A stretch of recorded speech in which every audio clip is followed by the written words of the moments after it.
Welcome to King Hunt Part 2. You're playing the white side. How good is your calculation? Let's examine the position on the board. White castles. And after castling, white has two threats. The bishop on c1 and the knight on f3. In this position, black has a number of move choices. Your task as white is to find the best reply. Your two main choices are bishop to a3 or knight takes e5. I'm going to explain the benefits you'll get from these chess lessons.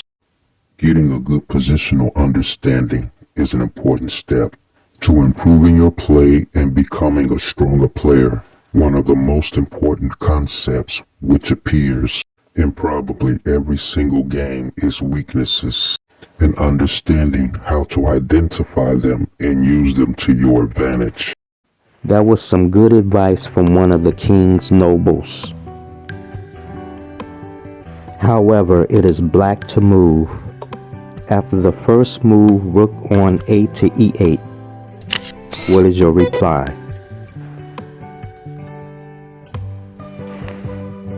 Your two main choices are bishop a3 and knight takes e5. If you chose knight takes e5 check, this gains tempo on the king. What is your next move? Your two main choices are knight to f7 and bishop to a3. Here I want you to pause the video. If you chose to move knight to f7, with this move white wants to stir up complications. The move that black plays here is rook on h to f8. What is your reply? Pause the video.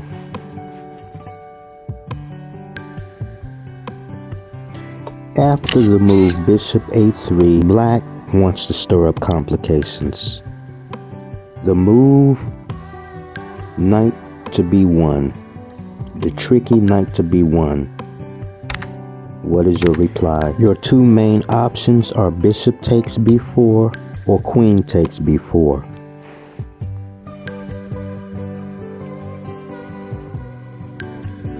Bishop takes b4 leads to the following continuation.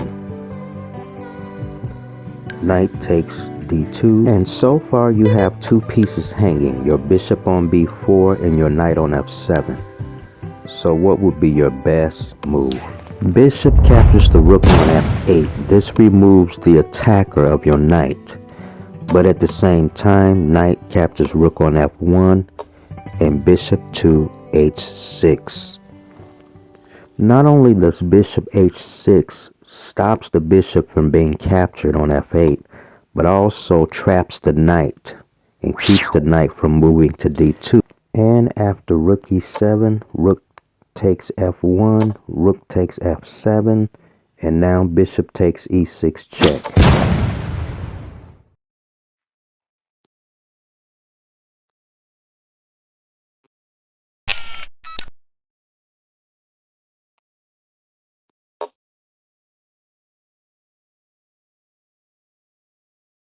Now let's go back to the starting position. Back to white's fifth move choice candidate.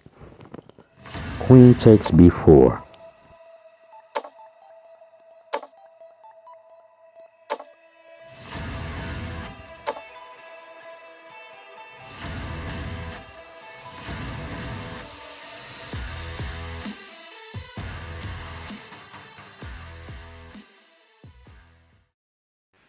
Here we're going to look at another move choice candidate for black, which is rook on h to g8, eyeing the pawn on g2. What is your reply? Here your move choice candidates are queen h6, bishop a3, or knight takes e5. Pause the video.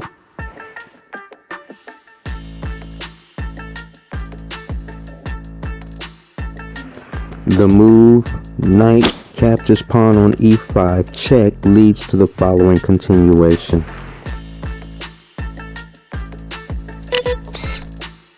With this move, king to e7, black's reasoning is that since the knight is trapped on a7, the black king steps to e7 in order to connect the two rooks, with the idea of swinging the rook over from a8 over to probably f8. And however, queen to h6 now double attacks the pawn on e6. Rook f8. And now your move choices are either queen takes h7 check or queen takes e6 check. If after queen takes h7 check and black plays the move to f6 in order to avoid being checkmated on d8, what is your reply? Pause the video.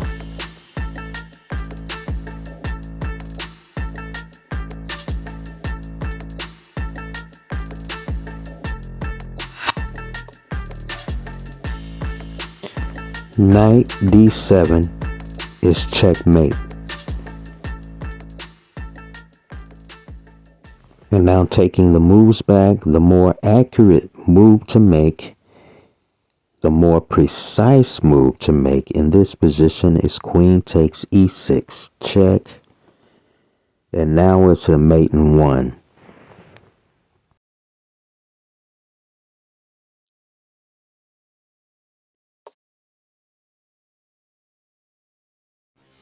Checkmate.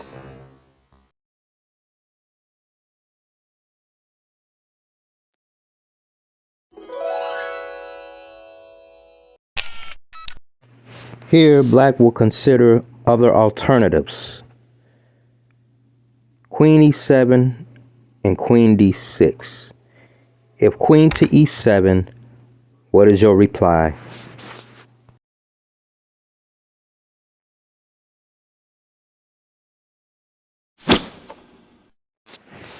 Knight takes e5 check. Now to give you a hint, you want to look for moves that gain tempo. After king to c8, what is your reply? Queen to h6 gains tempo on the pawn on e6. The bishop and the queen both attack the e6 pawn. Rook over to e8. Next move. Can you find your next move?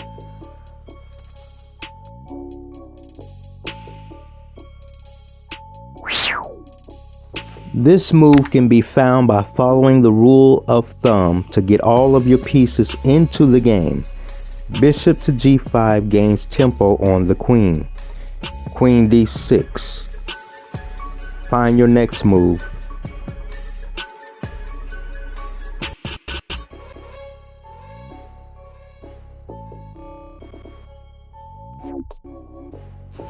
Of course, queen to h5 attacks the rook.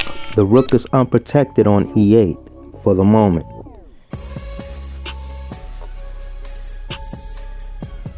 Okay, it is your turn to move. White to move.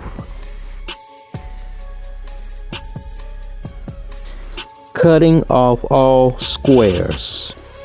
Bishop to h6, rook to g8, and this leads to the following continuation. Queen to f7.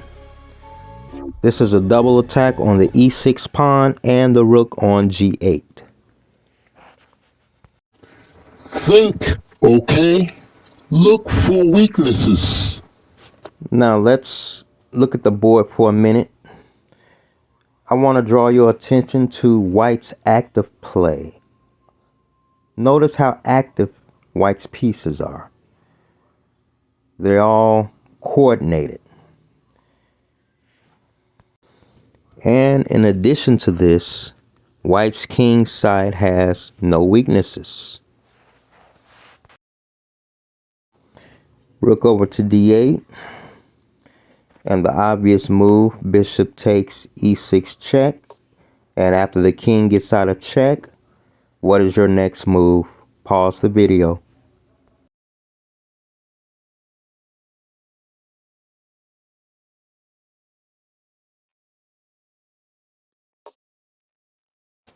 The knight is well posted on c4. Attacks both the queen and the bishop.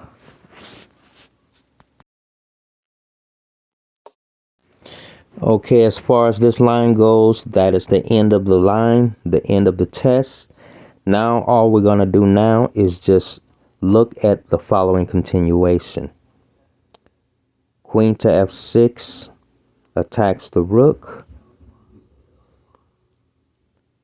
Neither of black's pieces on a8 or a7 can be developed. So black is really tied in a knot.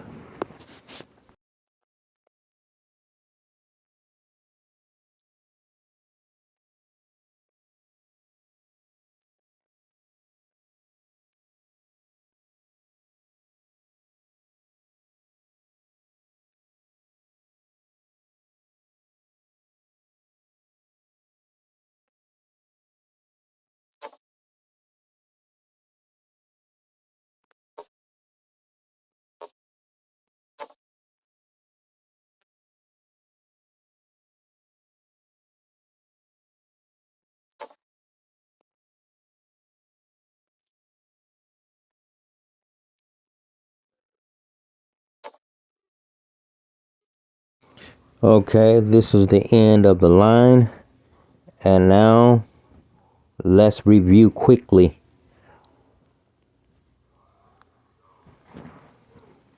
Okay, this is just a review.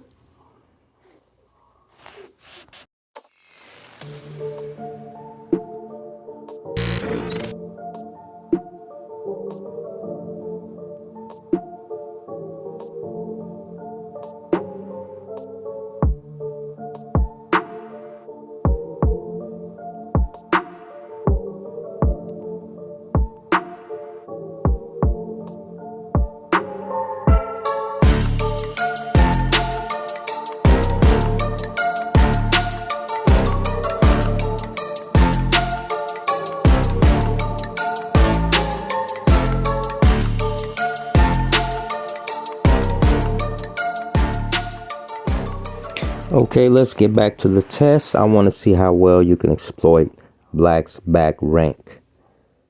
Check. Now your move candidates are either queen takes c8, knight takes d6, or bishop takes c8. Pause the video.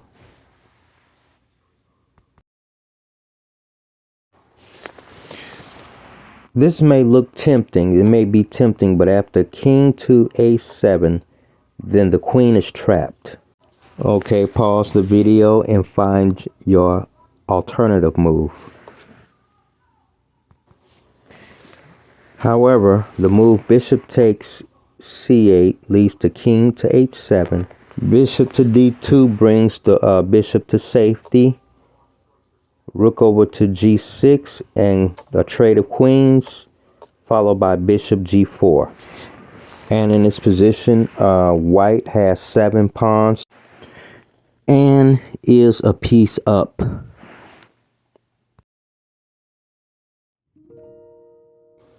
Before going on, I want to acknowledge all of my guests to my channel. I want to say thank you, and I also want to say thank you to those who have subscribed. I really appreciate it. It is, of course, my goal to grow this channel. So I appreciate all comments, likes, and subscriptions.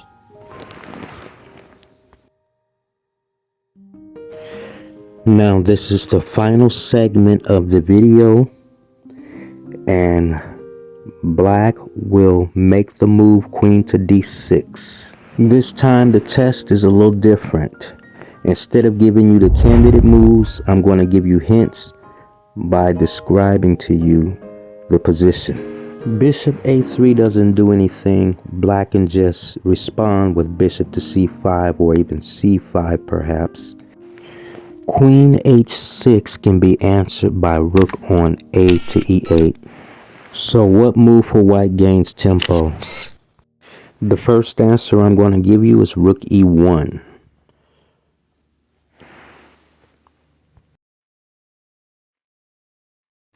Black makes a good move. Pay attention to it. This is called jettison. Black jettisons the e-pawn.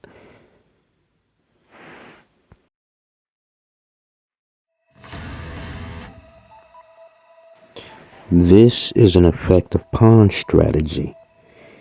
It clears the h2 to b8 diagonal for the queen, and also the bishop on b6 may become an effective piece.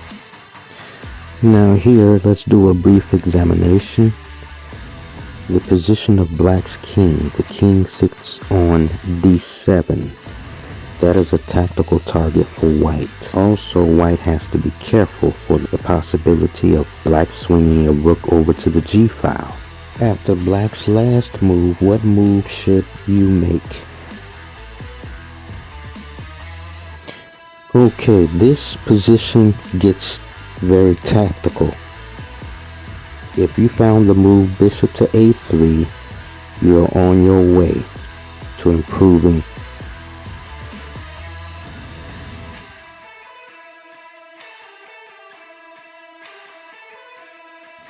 This is a demonstration by Black that illustrates the power of having two adjacent pawns, especially in the center. Black will use the weakness, this weakness, to exploit White's king side.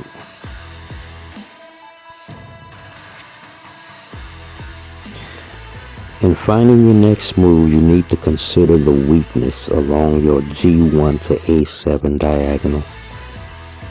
Find your next move.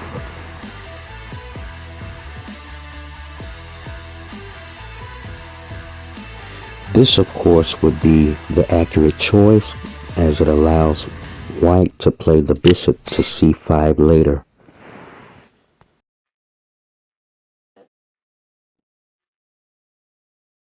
Sooner or later, White will need to resolve the weakness of the d-pawn.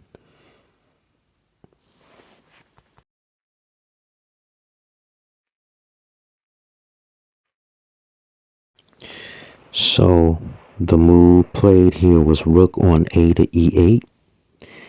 White has two options: to capture the knight or to play another move.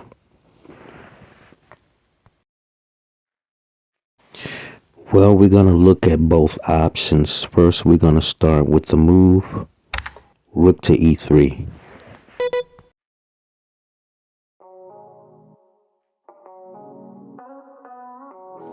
There are three things that White wants to do in this position. First, he wants to deal with the pressure on the d4 pawn. And right now, the only thing defending the pawn is the knight on f3, and he wants to play the knight to e5. And in order to do this, the bishop must go to c5.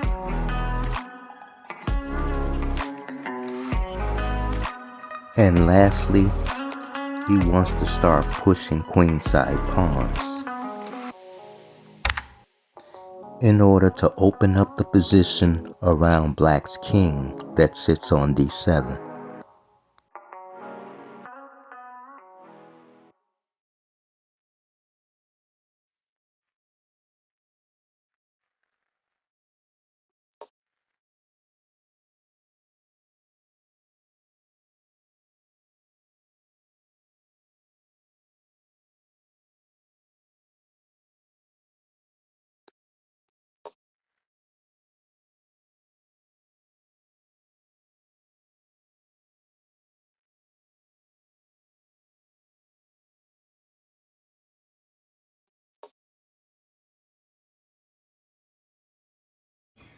Also, White wants to consolidate in the center. After the recapture on c5, this will enable White to push the d-pawn forward, and after the knight jumps to e5, the queen on f4 will have to vacate the f-file, due to the rook being on f1.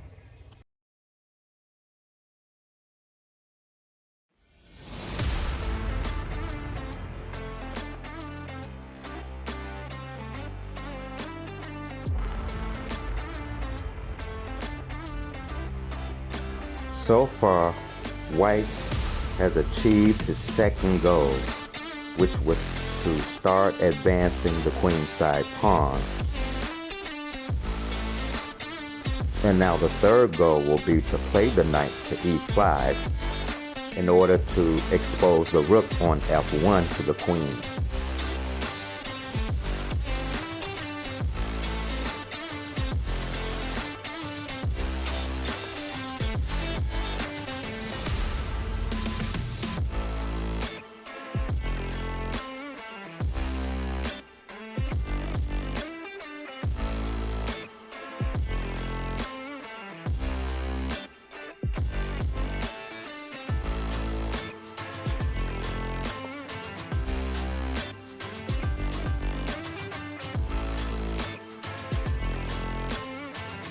So as I stated in one of my previous videos, how did White gain a spatial advantage?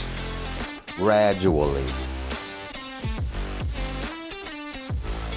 And now the strategical move will be to double the rooks on the F file.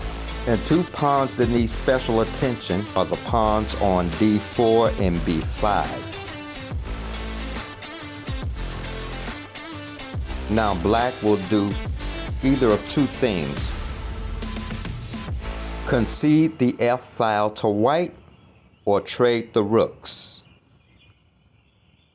Now let's do a brief examination.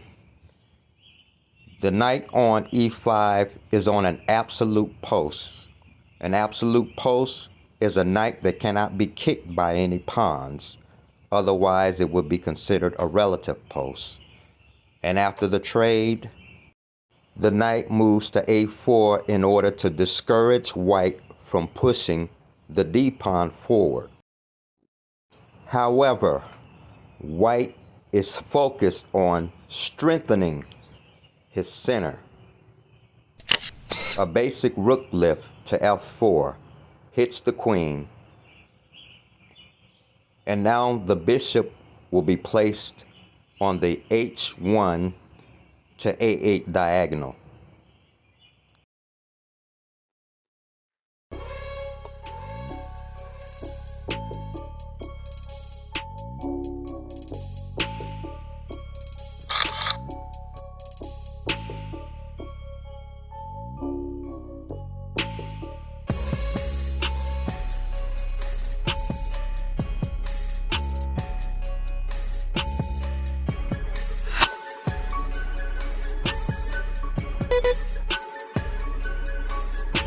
The rook slide over to the G file is no problem. Bishop to G4 now aims at the tactical target. The weak, unprotected pawn on E6.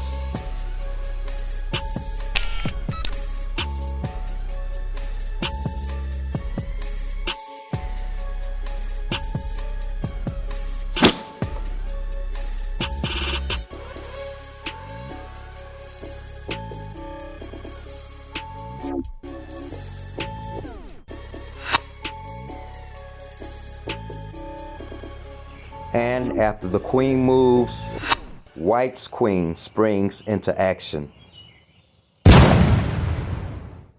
So before going out on any wild endeavors, White consolidates. And now I will conclude this video with one more example. This time, Black takes a different course of action, and so does White. This time we're gonna see what happens. First take the moves back, and now we're gonna see what happens if White decides to capture the knight on C3.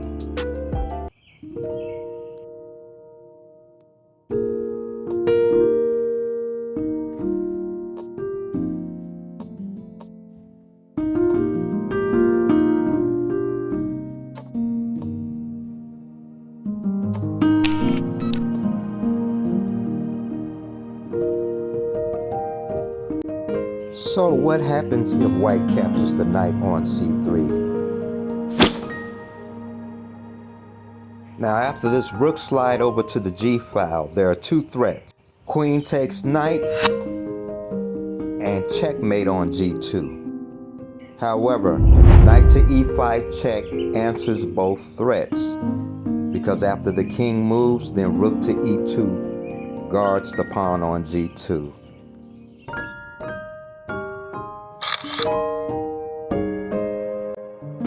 And after queen takes pawn on h3, exploiting the pin, no problem. A pawn is a pawn is a pawn. Black simply plays the bishop to c5 to deal with the weakness of the d-pawn.